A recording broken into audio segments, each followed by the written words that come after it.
a ideia aqui foi trazer três pessoas com bastante experiência, em áreas completamente diferentes, que é o Paim, o Klepper e o Ken, e a gente conversar um pouco. Eu vou começar esquentando, fazendo uma pergunta para cada um, para a gente falar um pouquinho aí para onde vai, qual é o dólar de amanhã, coisa fácil, para a gente conversar um pouco, né? Então, eu vou começar com o Kepler. João, vai com o João, dizendo o seguinte, João, esse ano, o jogador digital do Fortnite, vencedor, ganhou 3 milhões de dólares. E o vencedor de Wimbledon, acho que foi 2,9 milhões de dólares. Eu acho que se ele for o jogador do Fortnite jogar no MMA, ele não vai... Então, você que não é do setor e está acostumado a inovar todo dia, né? Todo dia inovação você tem na sua alma, quais são os desafios dessa inovação num setor tradicional, num setor de construção, num setor de incorporação? Porque será que as habilidades do mundo digital e do mundo real são as mesmas? Como tá? Fale um pouco para a gente o que você faz e conta um pouco essa fácil resposta aí. Bom, boa tarde, pessoal. Eu não sou do mundo de real estate, obviamente, eu sou do mundo de venture capital. Eu faço investimento em startups, eu sou da Bossa Nova Investimentos. É uma venture capital que faz investimento desde 4 anos. Na verdade, eu faço desde 2007, mas de 4 anos para cá venho fazendo via Bossa Nova. Nós temos 535 investimentos, ou seja, a gente investe no early stage, no que é chamado early stage. Investimos em negócios, mas negócios no early stage. E, basicamente, negócios que tenham base tecnológica, ou seja, do mundo digital. Nesse sentido, é claro, óbvio, que eu me relaciono com muito empresário do mundo tradicional, e essa é a maior pergunta que eu recebo: que valuation é esse? Que valores absurdos? Como é que o Uber vale tudo isso? Como é que o WeWork vale tudo isso? E várias situações nesse sentido, e eu não tinha prestado atenção ainda na história do Fortnite, mas bem lembrado. Eu digo que é o capital intangível, que é o capital que não pega. E o capital intangível hoje tem valor e muito valor. Não estou dizendo que o capital tangível, mesa, cadeira, tijolo, não tem. Tem. Mas o intangível, ele está no modo fundraising on, que é impressionante a quantidade de dinheiro que existe para esse negócio, para investimento em negócio, que é basicamente renda variável também, se você tiver uma visão diferente. Então, dinheiro para venture capital, tem muito dinheiro carimbado no mundo, e aqui no Brasil a gente começa a perceber um pouco essa migração para esse mundo de venture capital também, para investir nesse negócio. E com isso, apesar de que no Brasil a gente tem mais projetos do que dinheiro ainda, não é no sentido de não ter o dinheiro, mas o dinheiro carimbado para isso, já começamos a perceber vários grandes grupos empresariais também se relacionando com as startups e entendendo, de alguma forma, um modelo de inovação usando um braço de investimento. Não, perfeito. Então, minha filha trabalha na Uber em Nova York, né? Eu falei, está crescendo 10%. Eu falei, por ano? Não, pai. Tá. Outro dia encontrei ela, continua crescendo 10% por mês? Não, era por semana. Então, realmente, você juntar 40 anos no mercado de construção, crescer 10% ao ano, é uma ótima taxa. Então, você realmente hoje, qualquer aplicativo ou qualquer plataforma que provoque um crescimento, o mundo real acompanhar não é uma tarefa tão fácil. Não é tão fácil e é encarado como espuma, muitas vezes. A economia tradicional acha isso aí não existe, isso é espuma, e a coisa tem se provado diferente, né? Agora, claro que exponenciar sem o mínimo controle, sem governança, sem compliance, não se sustenta. O que a gente está procurando é esse equilíbrio. E esse equilíbrio que o mundo tradicional faz muito bem. Meu último livro chama Gestão Ágil. Inclusive, o prefácio é Jorge Paulo Lema. Exatamente porque a gente entendeu que o que as empresas, startups, precisam ter e o que as grandes empresas precisam entender os modelos ágeis no sentido de exponenciar com algum controle. Então, o Paim inovou 40, vou dar a idade dele, 40 anos atrás com o Plano 100, depois vai contar um pouquinho, inovou com a Max House, aquela porta e aquele chuveiro tudo. Mas todo mundo no mercado, que está no nosso mercado, já deve ter tido muitos sucessos e alguns fracassos. O que você podia dizer para todo mundo que está aqui, que hoje a velocidade é outra? Então, você tem inovado no nosso setor, em diversas empresas. Conta um pouco. Que tipo de desafio a gente tem agora com essa velocidade e que lições ficam aí dessa experiência dos últimos 30, 40 anos? Eu acho que agora, como nunca, muito mais do que quando nós fizemos o Plano 100, que foi na década de 90, deve fazer quase 30, e Max House é mais recente, mas eu acho que hoje, cada vez mais, o mundo está se modificando a passos muito mais rápidos, né? E isso é muito interessante, porque traz para a gente, traz para todos os segmentos, oportunidades de inovação e oportunidades de novos negócios, porque no momento em que a realidade muda, né, o jogo se embaralha, as regras mudam, e quem ocupar mais rápido os lugares tem mais vantagem perante esse novo cenário. Acho que algumas mudanças estão acontecendo que são muito evidentes, já devem ter sido faladas hoje durante o dia. A primeira é que o Brasil está sendo um país de juro do primeiro mundo, né? Isso nunca, eu tenho 66 anos, sou de 1953, nunca isso aconteceu no país. Você viver numa economia de juro a 5,5%, com tendência de queda, e a gente não vê, a gente não está vendo que isso vai mudar no médio prazo. Quer dizer, não é um voo de galinha que está acontecendo. Nós estamos vivendo um dólar muito alto, artificialmente alto, esse dólar devia estar mais baixo. A gente está vivendo, portanto, tem lugar para, se o dólar baixar, para cair. Nós estamos já recuperando o consumo e não está havendo pressão nos preços. Então, a gente imagina que essa inflação, acho que o Brasil encontrou uma maneira de ter inflação baixa, e os juros vão estar baixos no país, até porque, acho que no mundo inteiro, hoje, com excesso de capital que há no mundo, não tem razão para você subir muito mais o juro. Isso abre uma avenida de oportunidade gigantesca que o Brasil, que isso não era possível, de imóvel para renda. Quer dizer, de repente, o quinto andar está valendo essa avaliação toda, porque tem uma perspectiva de que negócios de locação imobiliária voltam a ser muito melhor do que a poupança, né?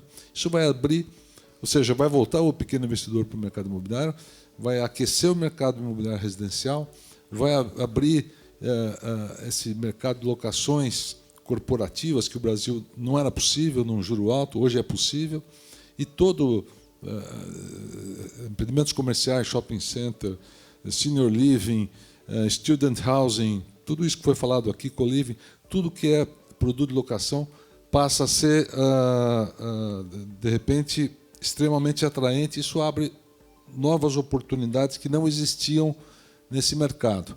Eu acho que essa é uma tendência que está acontecendo no Brasil. Isso vai mudar o mercado imobiliário de uma maneira bastante significativa.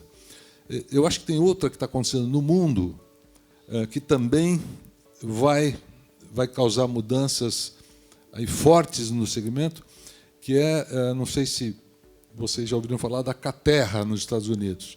Caterra é uma construtora que nasceu em 2015, fazem 4 anos, no Vale do Silício. Ela começou fazendo construção de madeira, quer dizer, estrutura de madeira, mas ela basicamente usou os princípios da indústria automobilística para a indústria de construção. Tem 5 chassis, em cima desse chassi ela constrói uma infinidade de casas e prédios, etc. Com um processo de verticalização, por ela ter um produto muito vertical, que pode ser feito de maneira muito rápida, ela desenvolveu todos os metais, louças, ar-condicionado que ela desenvolveu, é uma placa, um painel que você coloca na parede, faz todo as funções que aquele aparelho nosso faz, é muito mais barato, tudo que ela desenvolveu é muito mais barato, muito mais rápido, etc. Essa empresa começou no Vale do Silício há 4 anos atrás, foi avaliada no 3º ano já por 4 bilhões de dólares, teve um round de investimento. Ou seja, uma empresa que com 3 anos de idade já valia mais do que todas as empresas de home building no Brasil, que tem aí 40, 50, 60 décadas, né? 4, 5, 6 décadas aí. Então, por que ela fez isso? Porque a indústria de construção civil, nesses últimos 50 anos, desaprendeu. Tem um estudo, desculpa entrar um pouquinho mais aqui, mas tem um estudo da McKinsey mostrando que a construção civil, ao contrário de todas as outras indústrias, andou para trás.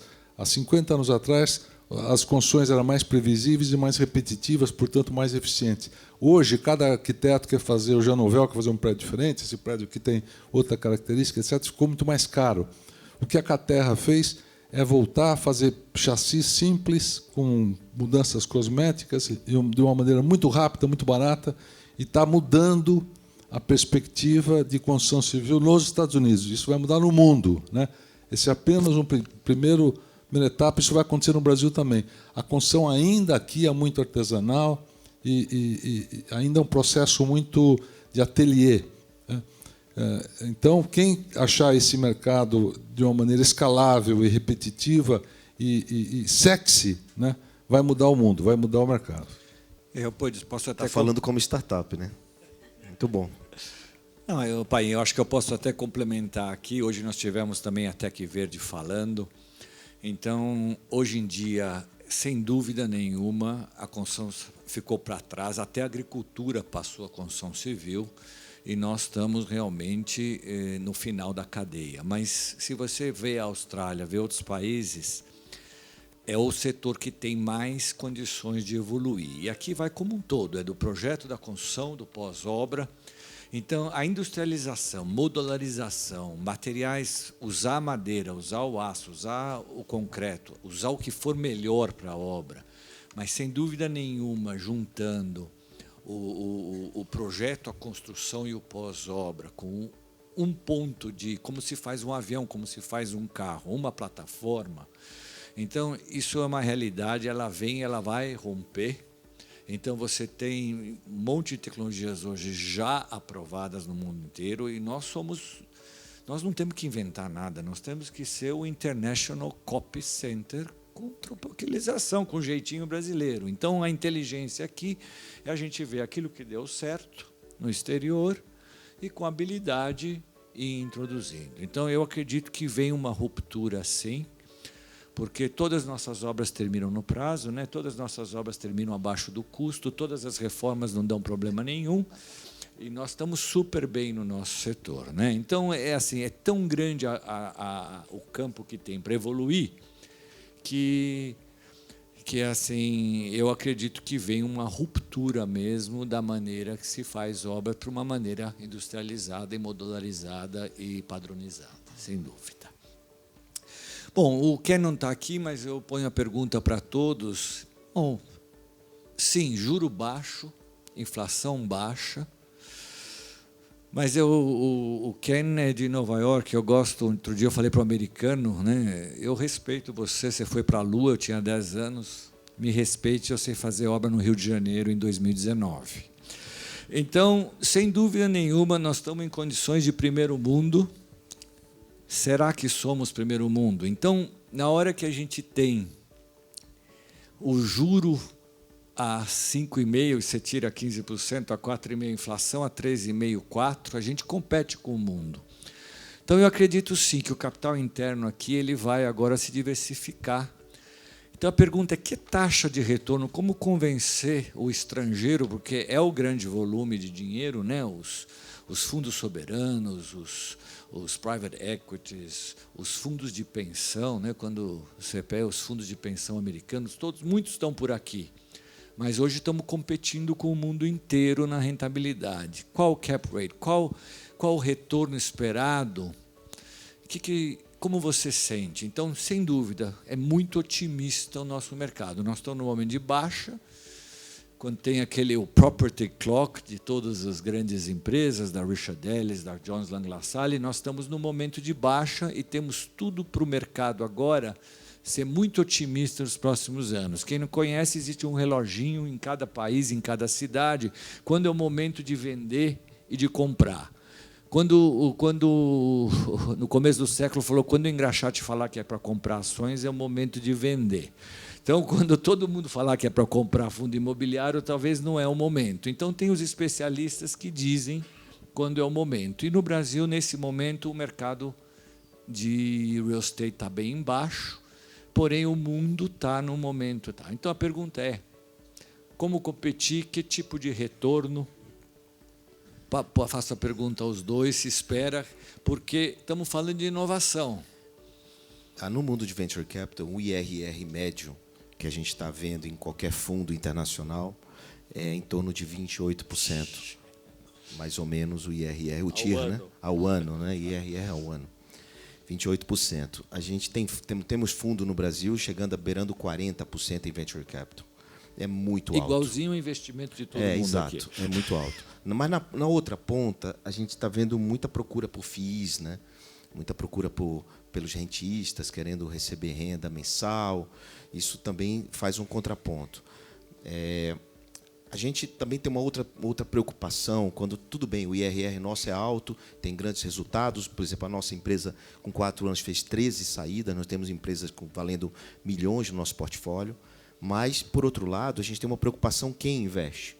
Quem é que também investe? A gente tem o nosso próprio recurso, mas temos fundos com recursos de terceiros também. Mas quem é que investe? Ele sabe o que está fazendo? Ele reconhece? Ele entende o que ele está fazendo? Porque isso é um prazo de 10 anos. Então, você não pode tirar esse recurso. Você pode até fazer um evento de liquidez, que a gente distribui, mas você não pode tirar o recurso. Então, você sabe o que está fazendo? Você vai precisar desse recurso? É um dinheiro que você não conta com ele? Então, não é assim, qualquer um vai lá e coloca e tem. Não é bem assim. Então, você tem que investir em fundos que você também conheça o segmento que você está investindo. Tem fundo de Venture Capital para construção civil, tem fundo de Venture Capital para mercado imobiliário, tem fundo de Venture Capital para saúde. Então, é bom você procurar que você pode agregar não só o seu recurso, mas também um pouco de, se você tiver tempo, um pouco de infraestrutura, mentoria, apoio, conexões, sinergia. Não existe, dificilmente eu vejo uma empresa grande hoje no Brasil que não tenha algum modelo de inovação. Quase todas têm. Se você for o Itaú, tem, o Bradesco tem, o Banco BMG, que é nosso sócio, tem. Então, enfim, tem vários, o XP tem, que está aqui, tem vários, todas as grandes empresas, indústrias estão fazendo. Buscando o quê? Buscando aquele conceito de plataforma que você falou. Você colocou bem aquele conceito de plataforma. O problema é que muitas dessas empresas não estão sabendo o que fazer e como fazer e de que forma fazer. E aí fazem errado. Então, acho que é um processo para a gente discutir e debater também isso. Tá. Paim, e o retorno?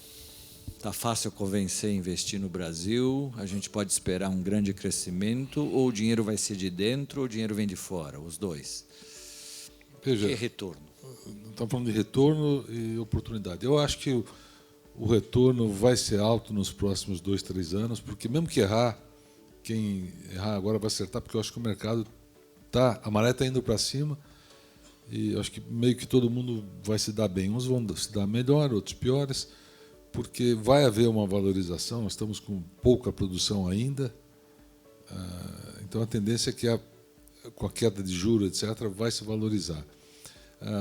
Eu acho que a gente tem que estar atento também, porque eu, como gestor, e nós captamos bastante dinheiro no ciclo passado lá fora, e todo investidor lá de fora falava: poxa, mas por que nós não vamos alavancar o nosso investimento? Eu vou botar 100 milhões aqui, mas você toma mais 100 milhões de dívida no Brasil, nós vamos investir 200. Não dava, por quê? Porque o custo da dívida no Brasil era quase igual ao custo do equity, ou seja, era muito perto. O CDI estava 14%, 15%, 20%. Então, você não consegue tomar um dinheiro para investir numa atividade de risco a 15%, 20%. Agora já começa a fazer... Aqui já dá para você, se tiver um prédio, locação a 11%, 12% ou 10%, dependendo se você construir e alugar, já dá para você tomar dívida a 5,5%, quem sabe a 5% daqui a pouco, para você... isso faz com que a tua rentabilidade dobre, ou seja, aqueles 10 vira 20 se você tomar uma boa parte de dívida. Então, você começa a ter retornos, acho que muito mais atraentes para o Brasil. Eu acho que o retorno do mercado imobiliário aqui pode ser os mesmos 20 até 28, 30, no private equity com mais segurança, porque no investimento de private equity, normalmente a tua média é 28, mas significa que alguns você vai perder, faz parte, né? No venture capital, desculpa. E outros você vai ganhar 50%, 60%, 70%, 100%, e alguns não vão tão bem, faz parte do portfólio. Aqui talvez você tenha um rendimento aí, talvez de 20, low 20 ou high 20, mas de um portfólio mais estável, mais seguro.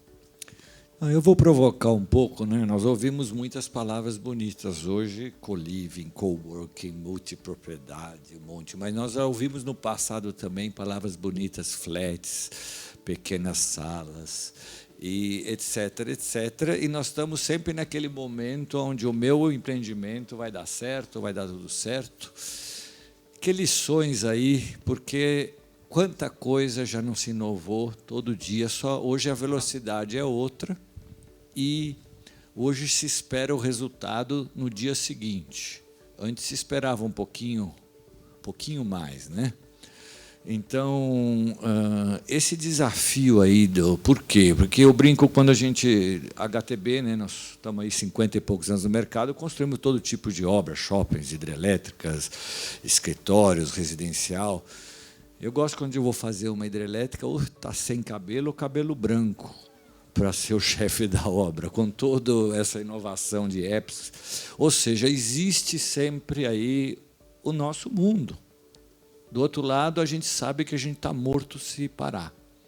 Então, como conseguir ir fazendo essa inovação, né? Então, temos diversos produtos novos. Paim, em que você investiria? Qual é o dólar de amanhã? Qual é a próxima onda aí para a gente...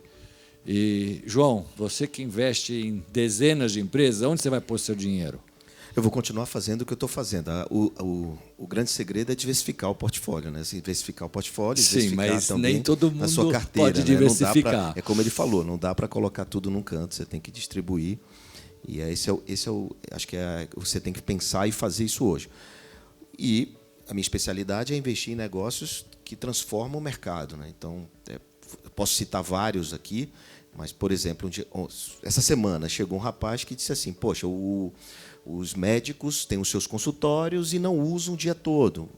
Eu fiz um Airbnb dos consultórios.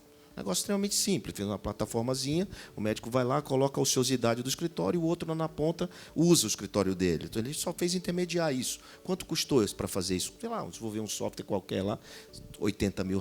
O negócio dele estava captando 1 milhão, e foi, e captou, e fez, e o negócio está bombando. Então, assim, é difícil você...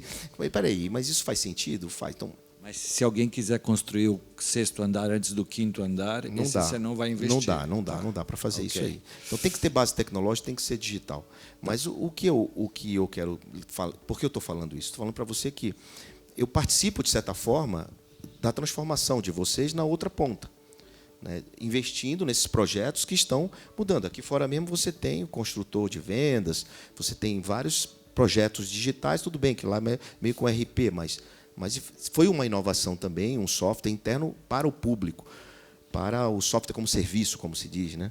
Mas tem muita coisa acontecendo, e o que eu espero é investir nesses projetos que vão ajudar vocês a ampliar as oportunidades e ganhar dinheiro com isso também. Exponenciar. Foi feita uma pergunta aqui, o Uber cresce 10% por semana, mas ainda sem lucro, não tem problema. Principalmente no estágio que a gente investe. No estágio que a gente Deixa eu pegar esse não tem problema aí. No nosso mundo real tem problema, sim. Então, no nosso caso, problema, não. Sim. No nosso caso, não. Você quer que eu explique? Não, assim, mais sucinto. Eu só estou provocando, dizendo o seguinte: essa combinação, né, de a gente poder arriscar versus a gente precisa entregar no prazo, na qualidade, no preço, e o prédio tem que ficar de pé. E você tem que inovar ao mesmo tempo. Exato. Para a empresa, então está lógico aqui que esse é o desafio do nosso real estate, do nosso mercado. O Brasil precisa de vocês, né? O Brasil precisa. A gente precisa que vocês continuem investindo. A gente precisa disso. O que a gente está querendo provocar, e vocês me convidaram para falar de venture capital. Eu estou aqui para defender o meu trabalho, né? O meu investimento. Sim. E eu estou tendo resultado no meu investimento. Vocês continuem fazendo de vocês, eu continuo fazendo o meu, sem problema nenhum. Mas eu não vim fazer junto. Fazer juntar. Eu não vim convencer vocês a virarem investidores de startup. Muito pelo contrário. Eu vim contar um pouco do que a gente faz e tem dado certo. Então, nesse sentido, se vocês olharem um pouco essas oportunidades com outros olhos, aí, você estava falando, esses jovens, a idade média do empreendedor brasileiro é 42 anos. Interessante. Os empreendedores acima de 50 anos são aqueles que conseguiram multiplicar por 2 vezes o valor do investimento. Então, tem muita coisa por trás disso. Quando a gente começa a estudar esse assunto, você vê que isso não é espuma, você vê que isso faz sentido. E aí tem muito desconhecimento. E aí muita gente fica cética em relação a isso. Isso não vai dar certo, isso é não sei o quê. Mas, cara, funciona. Tem resultado, gera faturamento, gera receita. Por exemplo, só para você ter uma ideia rápida, não tem nada a ver com o mundo de vocês, mas eu investi numa startup aqui em São Paulo. Ela começou alugando carros sem ter carros. Hoje ela tem 8 mil carros disponíveis para motorista de Uber em 99. Muito bom. É uma locadora de carro que não tem carro. Mas o que ela faz de diferença? Ela pega em PEC dessas locadoras e não faz em cartão de crédito, faz em boleto, faz outro tipo de serviço. Qual é o problema disso? Perfeito. Tá aí. Então, assim, tem muita coisa acontecendo que é uma oportunidade. Então, quando você fala de plataforma, nós temos que virar uma plataforma. Eu lembro a vocês, por exemplo, o Red Bull, uma indústria. Red Bull hoje não é mais só um fabricante de energético. Ele é uma plataforma de entretenimento, um time de futebol, Fórmula 1 e um monte de plataforma de entretenimento onde as pessoas precisam e dependem dele. Ou seja, mudou o modelo de negócio. A Apple não é mais fabricante só de celular. Ela tem a plataforma Apple Store, que todo mundo aqui, para fazer um negócio, tem que plugar lá. Então, assim, o conceito de plataforma é outro. E o que eu quero provocar vocês é que vocês abrem a empresa de vocês e, quem sabe, o bolso para investir nesses caras. Investir nesses jovens que estão transformando, jovens nem tão jovens, que estão transformando o mercado, com muito controle, com muito cuidado e com muita atenção. Aonde investir, Paim? Eu acho que, sem dúvida, nessa nova economia compartilhada, acho que tem oportunidades que estão crescendo muito rápido. Acho que o setor de multipropriedade, que foi falado antes aqui, é um setor muito interessante.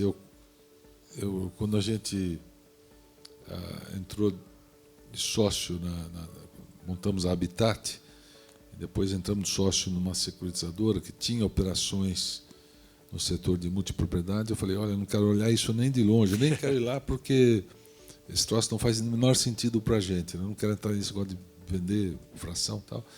Mas depois, olhando, examinando e começando a visitar 3, 4 anos atrás os empreendimentos e conhecendo já esse setor, é um setor que está crescendo, acho que foi lançado nos últimos 5 anos, se não me engano foram 19 bilhões de reais, que é... Brasil. Brasil. Mas é um mercado gigantesco.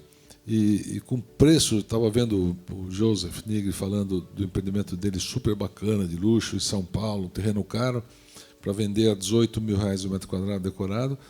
Esse preço se vende em Olímpia, aqui no interior de São Paulo, em Água.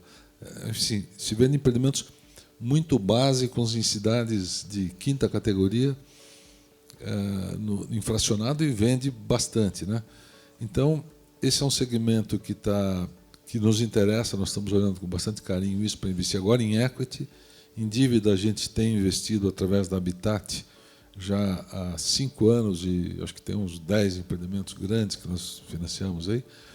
Mas, de novo, é um segmento que está indo super bem, né? Mas até por estar indo muito bem, todo mundo está entrando, né? E o setor imobiliário tem um risco que é próprio do segmento, não só no Brasil, mas em todo o mundo, que é o herd syndrome, quer dizer, alguém vai dar certo, todo mundo faz a mesma coisa, e só que às vezes alguns que estão dando certo, eles têm uma estrutura de operação muito boa, estão preocupados com o negócio, estão preocupados com a operação e tudo. E a gente está vendo que está acontecendo muito no Brasil, são incorporadores que querem ser só incorporadores, como admitiu aqui muito bem o Joseph, né?